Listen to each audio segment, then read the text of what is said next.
चाय जहर है क्या? नहीं, जहर ही जहर है। फ्रेश जूस जो है वो ऐसे इफेक्ट करता है आपके जिगर को जैसे शराब करती है। नहीं, सुबह नाश्ता नहीं करना चाहिए। नाश्ता किसी भी वक्त कर सकते हैं। रात 9-10 के बाद से शुरू होके और सुबह 4-5 बजे तक लाजमन आपको सोना चाहिए। इस तरह की कोई गाइडलाइन अभी तक देखी नहीं है कहीं भी, सिर्फ सोना ही है। फ्रेंच फ्राइज जो है वो सिगरेट की तरह आपको नुकसान पहुंचाता है। नहीं, सिगरेट ज्यादा नुकसानदेह। फ्रोजन फूड बिल्कुल नहीं खाना चाहिए। बिल्कुल खाना चाहिए। क्या इन्होंने से पैसे तो नहीं लिए हुए?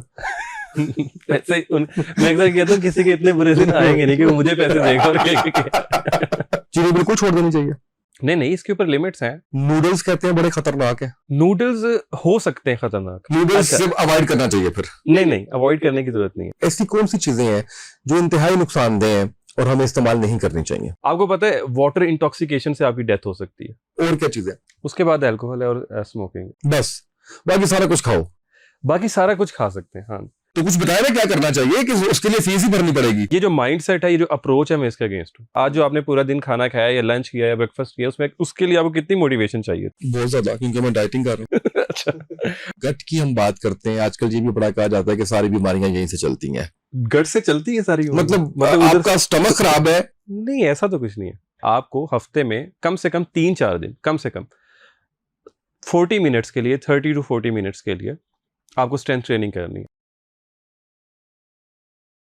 बिस्मिल्लाहिर्रहमानिर्रहीम, अस्सलाम वालेकुम। उसामा थे ये पॉडकास्ट में खुशामदीद। नाज़रीन, जितने मैंने हेल्थ के ऊपर पॉडकास्ट कर ली है ना, आधा हकीम आधा डॉक्टर और नीम हकीम खतरा जान, काफी कुछ मैं बन चुका हुआ हूँ। आज मैंने आपको ये बताना है कि जितने पॉडकास्ट हमने किए या इस वक्त जितने पॉडकास्ट आप देख रहे हैं, सुन रहे हैं, उसमें बड़ी डिफरेंट बातें की जा रही हैं। उसमें कहा जा रहा है कि जो आपका फ्रेश जूस है वो शराब है, आपका जो फ्रेंच फ्राइज है वो सिगरेट है, आपको सुबह का नाश्ता नहीं करना चाहिए। ये सारी वो चीजें जो हमने इससे पहले कभी नहीं सुनी थी। फ्रोजन फूड बड़ा खतरनाक है, ओवन बड़ा खतरनाक है, फ्रिज बड़ा खतरनाक है, चाय बड़ी खतरनाक है, एंड सो ऑन। तो हमने इसके ऊपर आज बात करनी है कि क्या वाकई ऐसा है।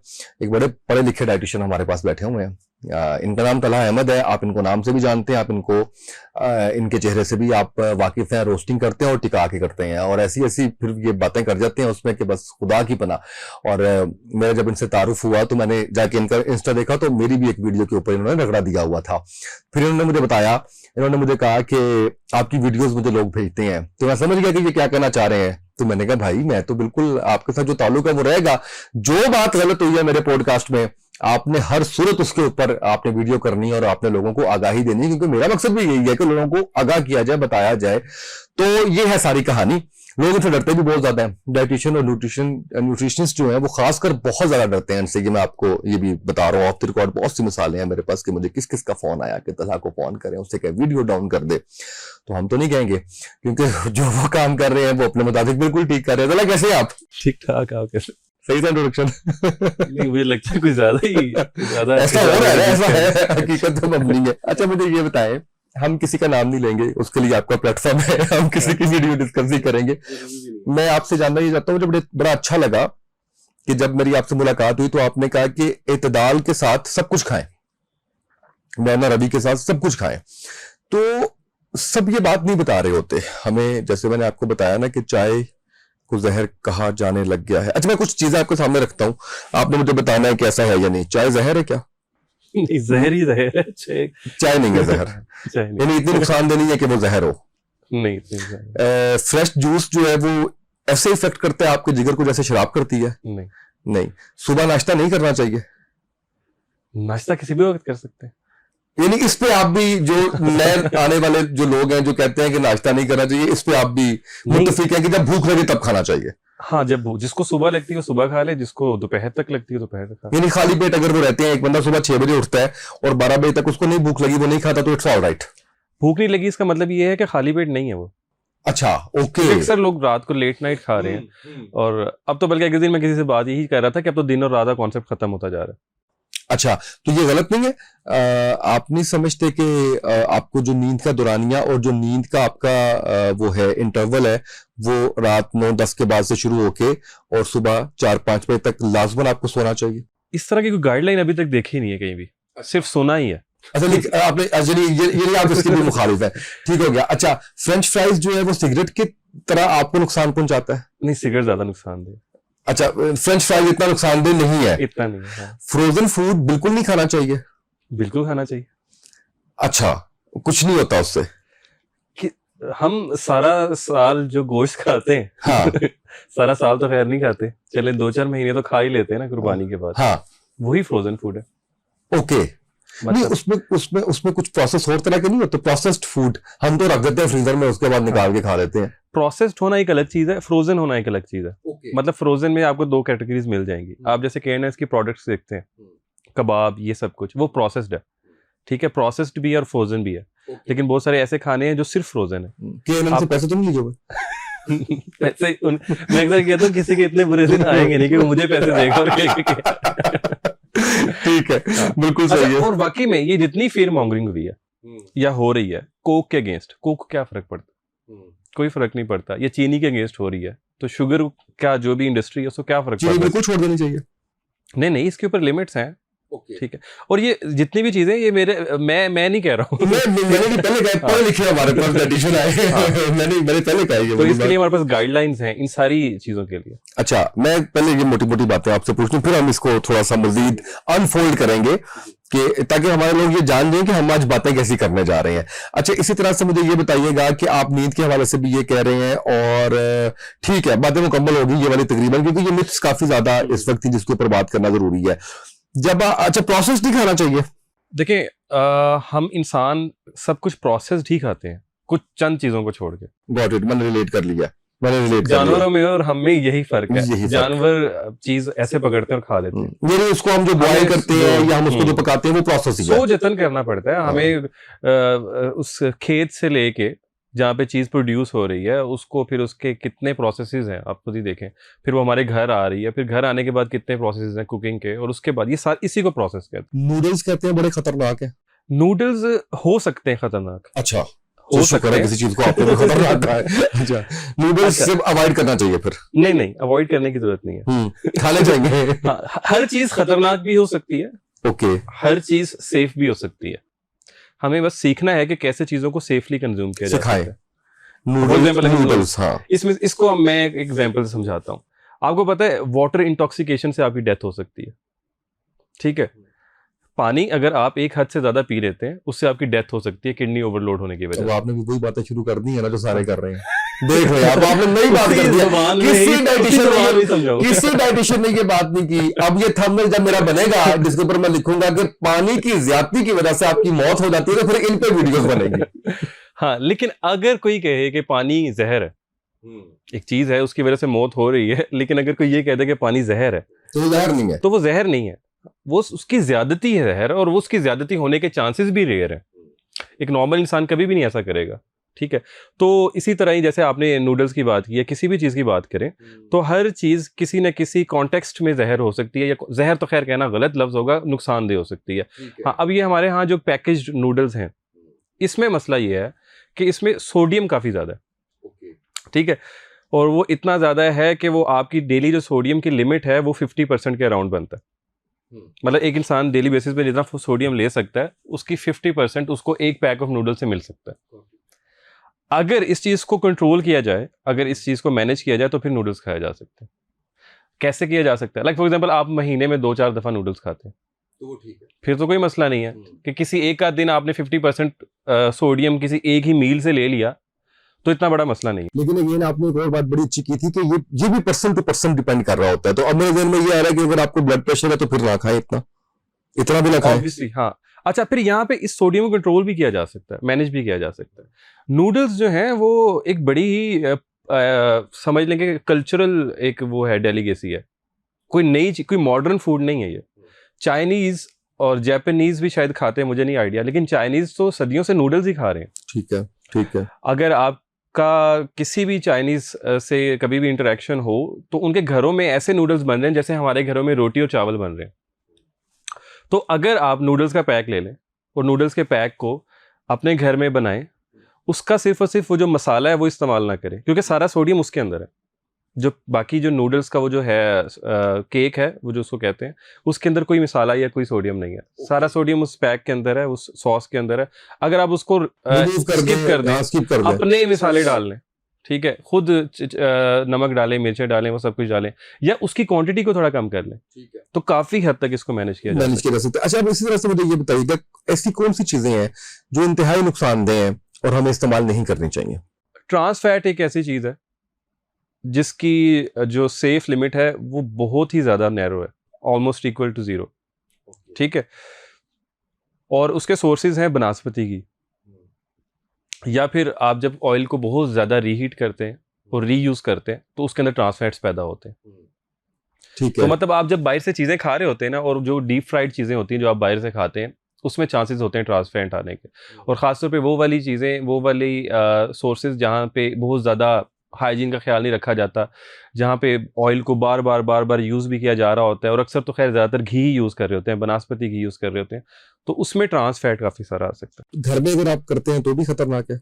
अगर बनस्पति घी यूज़ करते हैं तो वो डेंजरस तो है। वो डेंजरस है, वो उसको वो dangerous। रिकमेंड। और क्या चीजें जिनसे हमें बिल्कुल अवॉइड कर लेना चाहिए अपनी जिंदगी में? उसके बाद अल्कोहल है और स्मोकिंग। बस, बाकी सारा कुछ खाओ? बाकी सारा कुछ खा सकते हैं, हाँ। अच्छा अच्छा, ये अगर मैं कुछ मिस कर रहा हूँ तो हो सकता है लोग कमेंट्स में बता दें। हाँ नहीं, लेकिन ठीक है, मुझे उसके अलावा कुछ हमने नहीं दूसरी देना किस्त भी तो करनी है ना इस पे। अच्छा, ये बताएं इंशाल्लाह। अच्छा, मुझे ये बताएं, एक और बात बड़ी इंपॉर्टेंट है, वो ये है कि हम जब जाते हैं इस पे वेट लॉस पे, तो इसमें एक तो होता है जैसे आप हैं, आप ऑनलाइन कंसल्टेशन दे रहे हैं, माइट भी फिजिकल भी आपके पास लोग आ रहे होंगे, अब प्रॉपर उनका सारा जो बॉडी सिम्टम्स हैं या अगर कोई किसी किस्म की उनको बीमारी है वो सारा आप पूछते होंगे। उसके बाद आप एक कस्टमाइज्ड डाइट प्लान बनाते होंगे। अच्छा, हमारे ये क्या होता है कि यहाँ पे साहब हैं या साहिबाएं, उनको तो आराम आ गया, आराम से मुराद है कि वेट लॉस कर लिया उन्होंने, लेकिन जब दूसरा जो साथ वाला वो कहता है की किया है, तो फिर वो बताते हैं या बताती हैं कि मैंने ये किया, तो हम वो कर। तो ऐसे मैंने देखा कि एक जेनेरिक बन गया कि जी सुबह ब्राउन ब्रेड के साथ अंडे की सफेदी ले लें, दोपहर में सलाद या वो ले लें, कुछ रायता भी अगर लेना है, और थोड़ा सा फ्रूट है, चिकन पीस ले लें, रात को भी चिकन ले लें, दैट्स इट। ये जेनेरिक बन गया हुआ, ये इतना मतलब हर दूसरा बंदा कह रहा होता है ये है। कौन सा डाइट प्लान रिकमेंडेड है? क्या ये वाला रिकमेंडेड है? और फिर तो डाइट प्लान के ही अगेंस्ट हूं। अच्छा ठीक है, फिर क्या करना है? देखें, अच्छा ये भी तो हाँ, ये सारे, और ये स्टडीज ने शो की है ये चीज। अभी तक डाइटिंग के ऊपर भी स्टडीज हो रही हैं। अच्छा, जो लोग डाइटिंग करते हैं ना, उसके ऊपर भी स्टडीज हो रही हैं। और अभी तक जितनी भी स्टडीज हैं, उनके जो रिजल्ट्स हैं, उनके अकॉर्डिंगली 90% केसेस में जितने भी लोग डाइटिंग के थ्रू या डाइट प्लान्स फॉलो करके वजन कम करते हैं, वो लॉन्ग टर्म में सक्सेसफुल नहीं हो पाते। इसलिए कि वो जब नॉर्मल पे आते हैं तो फिर दोबारा से वही हो जाता है। तो मेरे पास ज़्यादातर जो लोग आते हैं वो वही होते हैं जिन्होंने ये सब कुछ किया होता है अपने 30s में, 20s, उस एज में किया होता है, और अब वो 40s में और 50s में है, और अब वो सब कुछ देख भी चुके हैं, सब कुछ कर भी चुके हैं। और अब जब वो मेरी वीडियोस देखते हैं और मैं देखते हैं कि मैं उन लोगों के बारे में बात कर रहा हूँ जिनसे उन्होंने डाइट प्लान लिए थे किसी ज़माने में, तो अब उनको ज़्यादा जो है वो फिर और क्यूरियोसिटी वो होती ये कहते होंगे कि इन्हें नहीं बचना, चांगल है जो तलहा को, है ना? तो ये बताइएगा कि यानी आप तो डाइट प्लान के भी खिलाफ हैं यार, मैं किधर चला जाऊँ? आप कहते हैं डाइट प्लान भी ठीक नहीं है, वो भी है, तो ठीक है, ठीक है, तो कुछ बताए ना क्या करना चाहिए कि उसके लिए फीस ही भरनी पड़ेगी? देखिए, डाइट प्लान के खिलाफ होने का मतलब ये है कि जब आप टोटली रिलाय करेंगे डाइट प्लान के ऊपर, या आपको लग रहा होगा कि मैं किसी डाइट पे हूँ, या आपको लग रहा होगा मैं डाइटिंग कर रहा हूँ, मैं वजन कम कर रहा हूँ, तो ये जो माइंडसेट है, ये जो अप्रोच है, मैं इसके अगेंस्ट हूँ। ओके, आप अपनी इस जर्नी में किसी डाइट प्लान से हेल्प लेते हैं, उसको एज अ गाइड देखते हैं, तो उसमें कोई प्रॉब्लम नहीं है। ठीक है।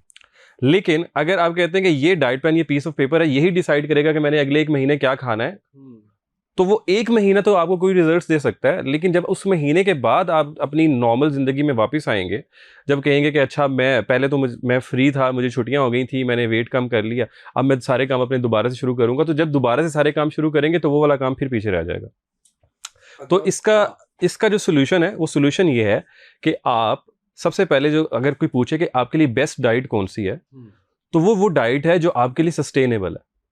ओके, वो डाइट है जो आप नॉर्मली लेके चल सकते हैं अपनी रूटीन के साथ, जिस पे कंसिस्टेंट रह सकते हैं, जिस पे रोज सुबह उठ के आपको सोचना ना पड़े।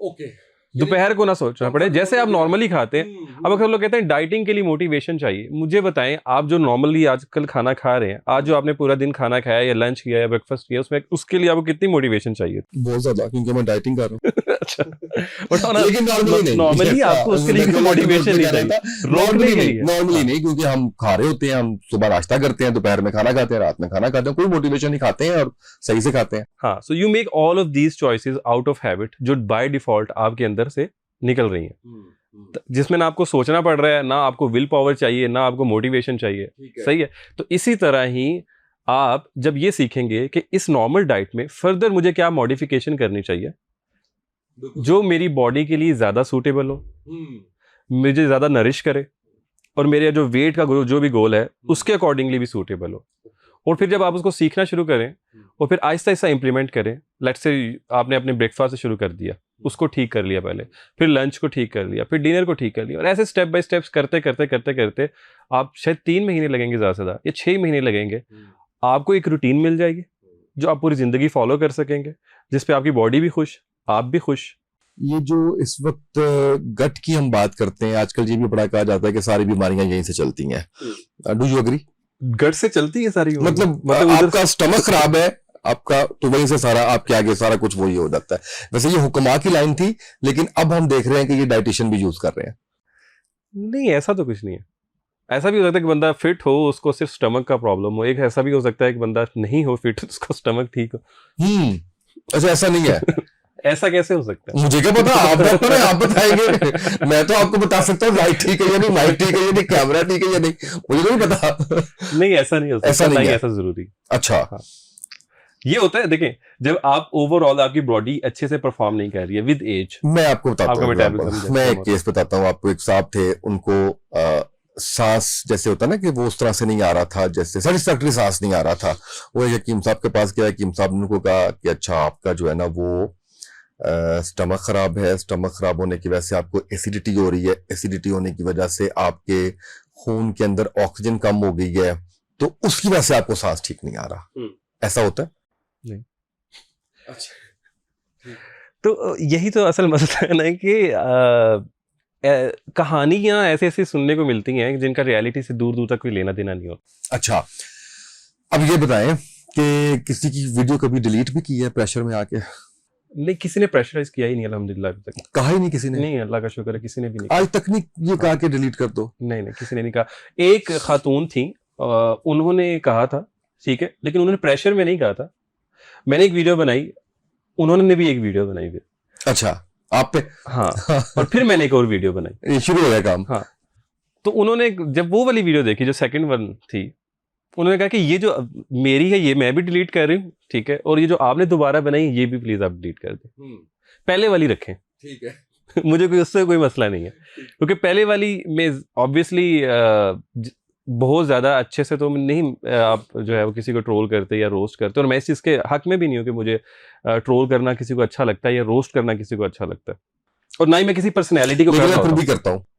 मैं उस कॉन्सेप्ट को करता हूँ। मैं बल्कि ये चीज क्लियर भी करना चाहता हूँ। लोगों को लगता है कि मैं किसी बंदे पे वीडियो बना रहा हूँ, मैं किसी शख्सियत पे, किसी पर्सनैलिटी पे वीडियो बना रहा हूँ, बल्कि मैंने कुछ ऐसी वीडियोस बनाई हुई है जिसमें कोई बंदा है ही नहीं सामने, सिर्फ आवाज है या सामने कुछ लिखा हुआ है। अब ऐसी वीडियोस ज्यादा होती नहीं है, इसलिए ऐसी वीडियोस मैं भी नहीं ज्यादा कर रहा, लेकिन मैं उस कॉन्सेप्ट पे वीडियो बना रहा हूँ, जो वो कॉन्सेप्ट, और ट्रोल भी उस कॉन्सेप्ट को ही कर रहा हूँ।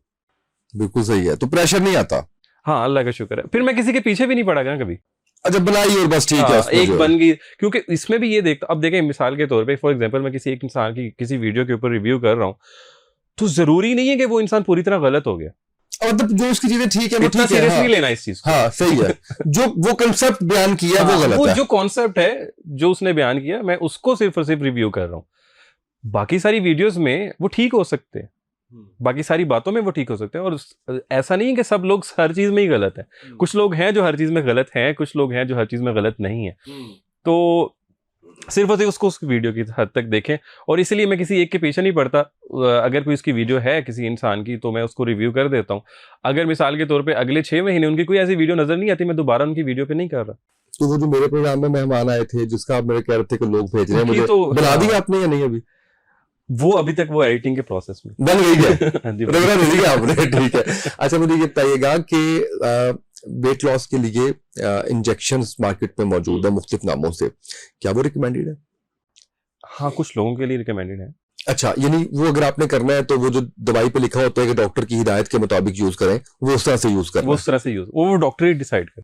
अच्छा, ये जो लोग खुद से शुरू कर देते हैं वो गलत है? नहीं, खुद से नहीं करना चाहिए, बिल्कुल नहीं करना चाहिए। और मेरे ख्याल में वो हैं भी ओवर द काउंटर अभी चल रहे हैं, लेकिन फिर भी आपको किसी एक्सपर्ट के ओपिनियन से ही करना चाहिए, क्योंकि हमारे यहाँ लोग इतने ज्यादा समझदार नहीं है कि वो सिम्टम्स देखें, इस उसके मामले बाद में। ऑब्जर्व करें उन चीजों हाँ, को कि नहीं। किस किस चीज को करना है उसके बाद। ठीक है, उसमें सबसे ज्यादा जरूरी चीज ये है कि आपको ये असेस करना है कि आपको जरूरत भी है इसकी या नहीं है। बिल्कुल सही है। क्योंकि लाइफस्टाइल, दुनिया का कोई भी ऐसा प्रोसेस, दुनिया का कोई ऐसा ट्रीटमेंट नहीं है, अभी तक नहीं बना जो लाइफस्टाइल चेंजेस से आपकी जान छुड़वा दे।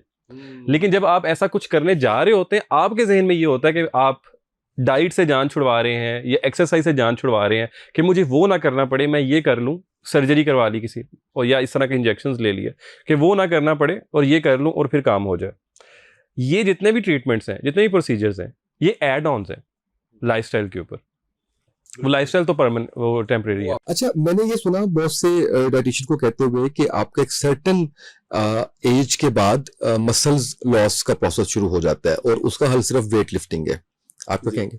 ऐसा ही है, अच्छा, तो आपको वेट लिफ्टिंग अपनी जिंदगी का हिस्सा बनानी चाहिए। बनानी चाहिए, बिल्कुल। और उसमें कितना आपको वो यानी आप कह लें कि कितना टाइम उसमें आपको इन्वेस्ट करना चाहिए? एक होता है ना कि आप 50 में लाके कह रहे हो कि मैंने अब पूरी प्रॉपर बॉडी बिल्डिंग करनी है, 2-2 घंटे मैंने वर्कआउट करना है, ऐसा, या सिर्फ आपने मसल ट्रेनिंग जो है वो लेनी है?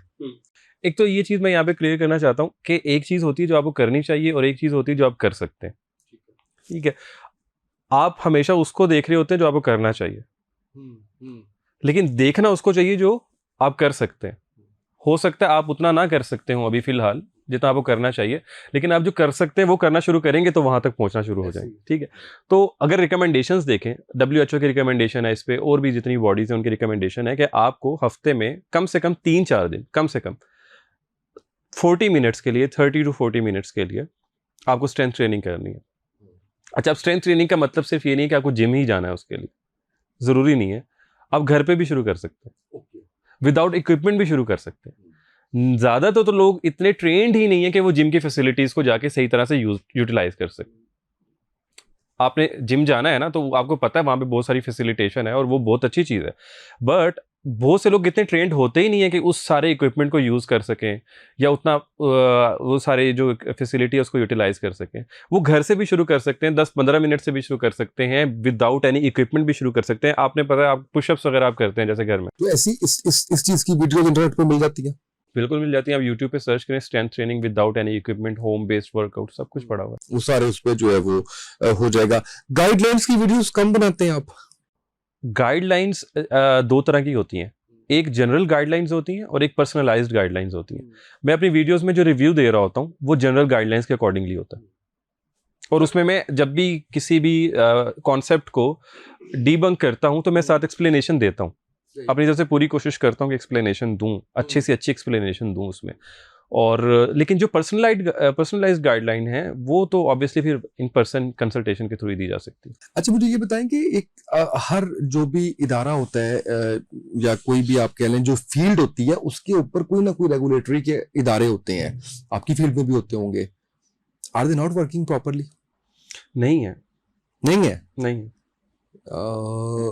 कोई भी नहीं आता है कोई ना कोई, और आता जाता भी रहता है। ओके। हाँ, अभी इस वक्त ये है सिनेरियो के पहले जब हमारी ये शुरू हुई है या हमारे प्रोग्राम पाकिस्तान में यूनिवर्सिटीज़ ने ऑफर करना शुरू किया न्यूट्रिशन से रिलेटेड, तो पहले वो ज़रा फूड टेक्नोलॉजी और एग्रीकल्चर की जो डोमेन है ना उसमें था। ओके, ठीक है। अब उनको समझ आना शुरू हुई है कि ये तो हेल्थ केयर प्रोफेशनल्स हैं। अच्छा, ठीक है, ये फूड टेक्नोलॉजिस्ट भी नहीं है, ये एग्रीकल्चरिस्ट भी नहीं है, ये तो हेल्थ केयर प्रोफेशनल्स हैं। तो उन्होंने अब इसको अलाइड हेल्थ केयर की जो काउंसिल है उसके अंडर कर दिया। लेकिन मुझे नहीं पता कि उन लोगों को पता नहीं है कि क्या कैसे रेगुलेट करना है, शायद ये वजह है, या अभी इतना फोकस ही नहीं है हमारा इस तरफ, लेकिन वो रेगुलेशन अभी तक नहीं। अच्छा, डाइटिशियन चूज करना हो तो उसका क्या तरीका है? किन चीजों को किन फैक्टर्स को देखना होता है? सबसे पहले तो आपको ये पता होना चाहिए कि वो डाइटिशियन है भी सही या नहीं, क्योंकि ज़्यादातर लोग डाइटिशियन नहीं है, वो न्यूट्रिशनिस्ट हैं।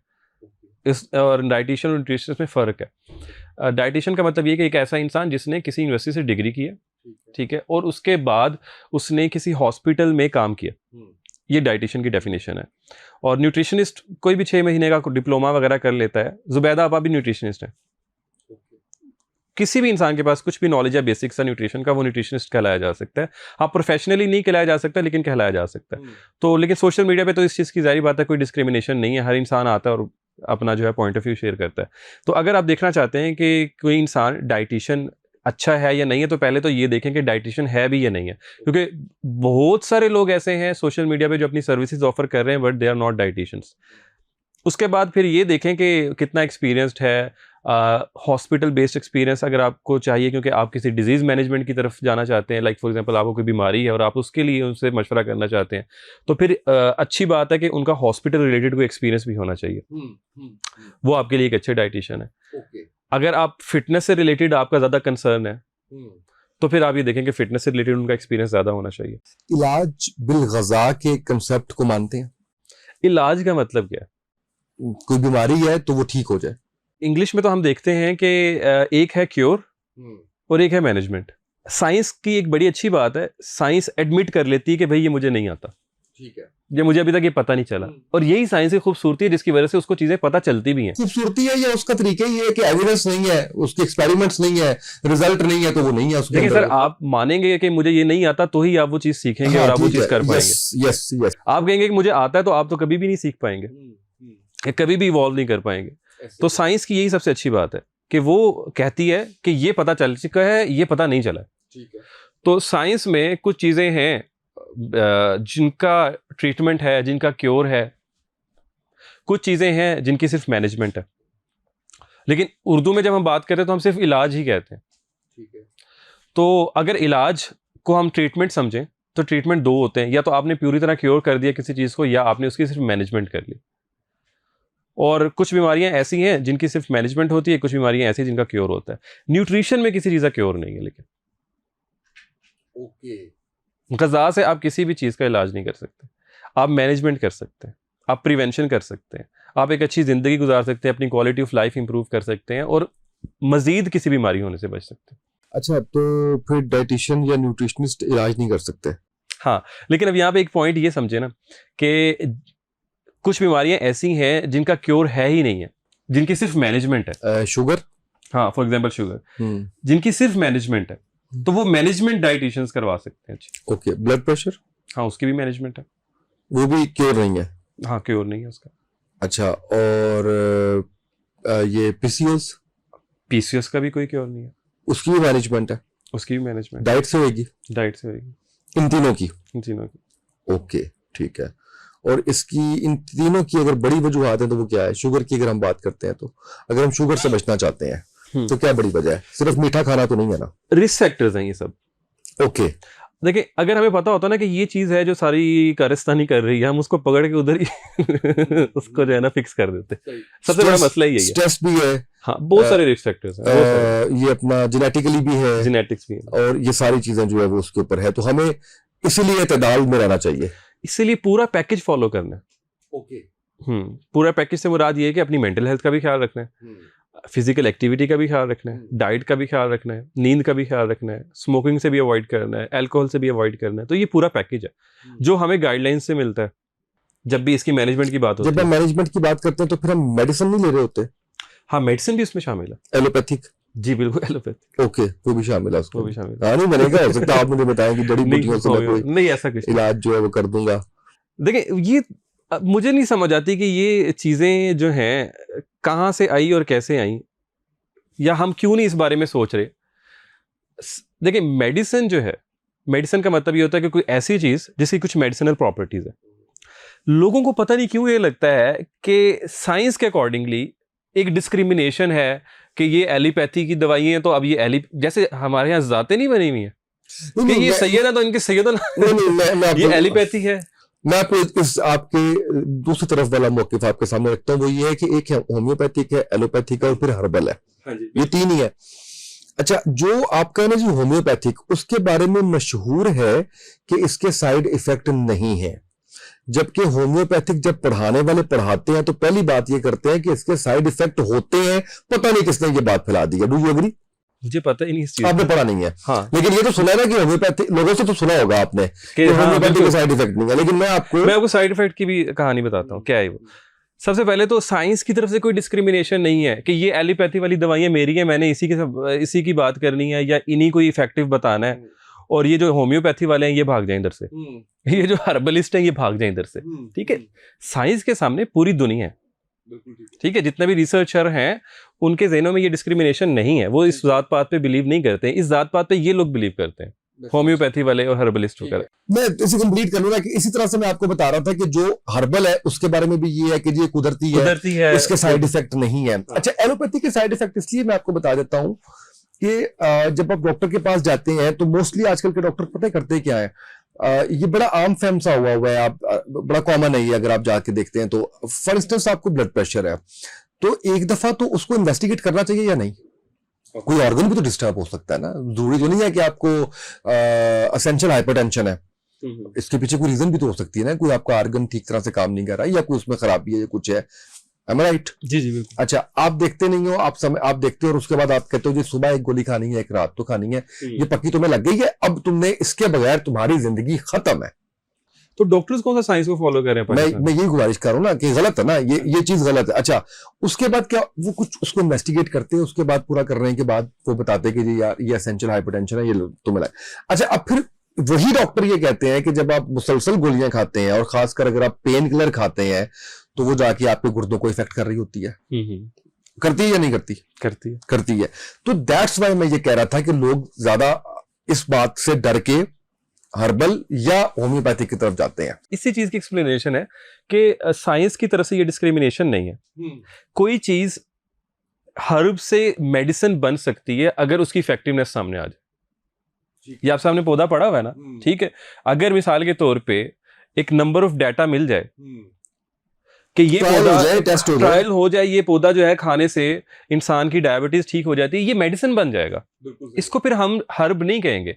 हर्ब्स के वर्ड्स, नेचुरल के वर्ड्स हम उन्हीं चीजों पे यूज करते हैं बेसिकली जिन चीजों के पीछे एविडेंस नहीं होता। अच्छा, जिस चीज ने नहीं है कि वो ठीक नहीं है, जब एविडेंस नहीं है तो पता नहीं है ना कि वो क्या करेगी। अगर आप साल हर साल से कोई चीज चलती आ रही है तो हम उसे गलत कैसे कह सकते हैं?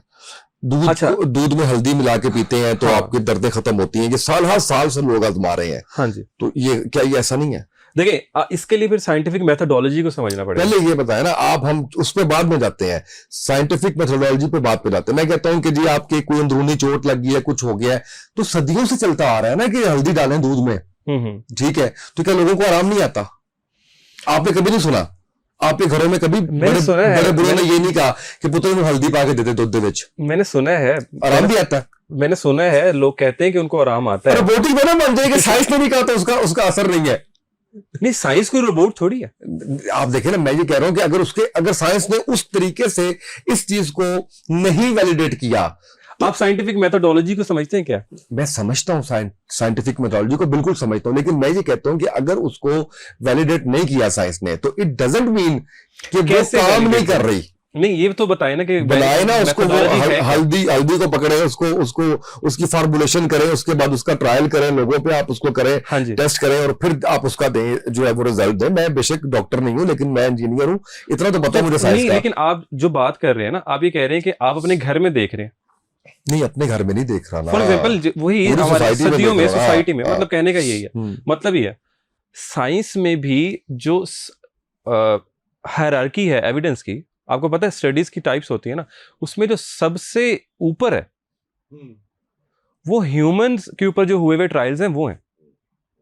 बिल्कुल सही।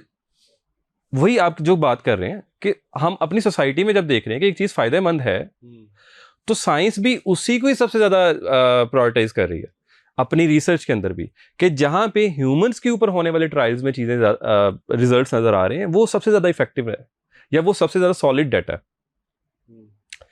लेकिन साइंटिफिक मेथोडोलॉजी में ये मसला होता है जिसकी वजह से ये चीजें वहां पे इफेक्टिव नजर नहीं आती हैं। उसकी वजह सिर्फ और सिर्फ ये है कि वो कंट्रोल्ड है।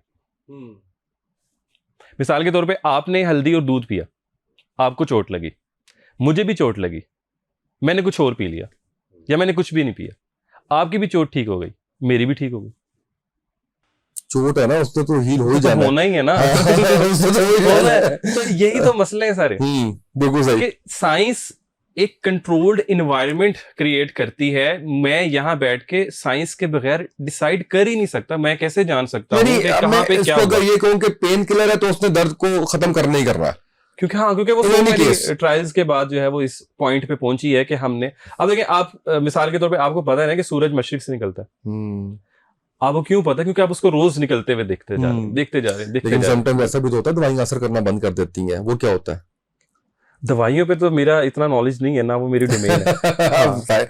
आप ही साइंटिफिक मेथोडोलॉजी समझा रहे हैं मुझे, आप ही मुझे कह रहे हैं कि वो जो दवाई बनती है वो असर करेगी ही करेगी, तो मैं इसलिए आपको ये कह रहा हूँ। हाँ, तो वो दवाई, वो तो मैं साइंटिफिक मेथोडोलॉजी की बात कर रहा हूँ। तो इसका मतलब वो सही हो जाता है ना कहीं वो भी। मैं कहता हूँ कि अगर एंटीबायोटिक है, ठीक है, और कह रहता है कि आप 3 दिन ये इस्तेमाल करें तो एंटीबैक्टीरियल है तो वो खत्म हो जाएगा और आप ठीक हो जाएंगे। तो आप जब उसको मुसलसल यूज कर रहे होते हैं तो किसी टाइम पे जाके आप उसके बाद इम्यून हो जाते हैं, वो खत्म हो जाती है बात, है कि नहीं? तो अगर ऐसा होता है साइंस उससे जुटलाएगी थोड़ी ना, साइंस तो बताएगी कि ऐसा होता है। अच्छा, ये डॉक्टर ठीक नहीं बताते, साइंस फिर भी ठीक बताती है। हाँ ऐसे ही। हाँ, बिल्कुल ऐसे ही है। हाँ जी, डॉक्टर उसको जो है वो या तो नहीं कर पाता, या आप जैसे वो बात कर रहे थे ना कि डॉक्टर को ऐसे करना चाहिए वैसे करना चाहिए, तो डॉक्टर को पूरी गाइडलाइन दी हुई है। अच्छा, डॉक्टर गाइडलाइन फॉलो नहीं कर रहा। हाँ, डॉक्टर को साइंस है तो सारा मेथोडोलॉजी बताई हुई। अच्छा, अब आपका अगला भी एक पॉडकास्ट है, आपने वापस भी जाना है। मैं चाहूंगा कि एंड पे कुछ टिप्स, कुछ चीजें जरूर बताइए इनको देखने सुनने वालों को, कोई अच्छी बात भी बता दे। हर वक्त तनकीद ना करते रहते। अच्छी बात यह है कि मैं तो एक ही टिप देता हूँ सबको, जो कि टिप नहीं है मोस्ट ऑफ द पीपल के लिए, और वो यही है कि सोशल मीडिया जो है वो अवेयरनेस के लिए है, सॉल्यूशंस के लिए नहीं है। बिल्कुल सही। इसमें थोड़ा सा डिफरेंशिएट कर ले। अगर आपको अवेयरनेस चाहिए किसी प्रॉब्लम के ऊपर, आपको मिसाल के तौर पे सर पे दर्द हो गया, आपको अवेयरनेस चाहिए, आप गूगल कर रहे हैं या यूट्यूब देख रहे हैं या इंस्टाग्राम, टिकटॉक कुछ भी देख रहे हैं, आप देखें अवेयरनेस के लिए कि हाँ ये है तो ये हो सकता है, लेकिन वहां से सोल्यूशन नहीं निकालें। बस बिल्कुल सही है, बिल्कुल सही है। बहुत शुक्रिया ताला अहमद हमारे साथ मौजूद थे और बड़ी खट्टी मीठी मजे की हमने बातें की, और क्योंकि मेरा इनसे बड़ा एक मोहब्बत का ताल्लुक है तो इनको मैं थोड़ा सा साथ साथ तंग भी कर रहा था, क्योंकि ये लोगों को इतना तंग करते हैं तो वो एक जो है वो चल रहा था। लेकिन जैसे बाकी चीजों के बारे में उन्होंने बताया कि सोशल मीडिया अवेयरनेस के लिए इस पॉडकास्ट में भी हमने अवेयर करने की कोशिश की है आपको बहुत सी चीजों से, और मुझे उम्मीद है कि इन लाइंस पे जब आप सोचेंगे तो जिंदगी में कुछ ना कुछ फायदा जरूर आपको मिलेगा। आज के पॉडकास्ट से इतना ही, इजाजत दीजिए, अल्लाह हाफिज।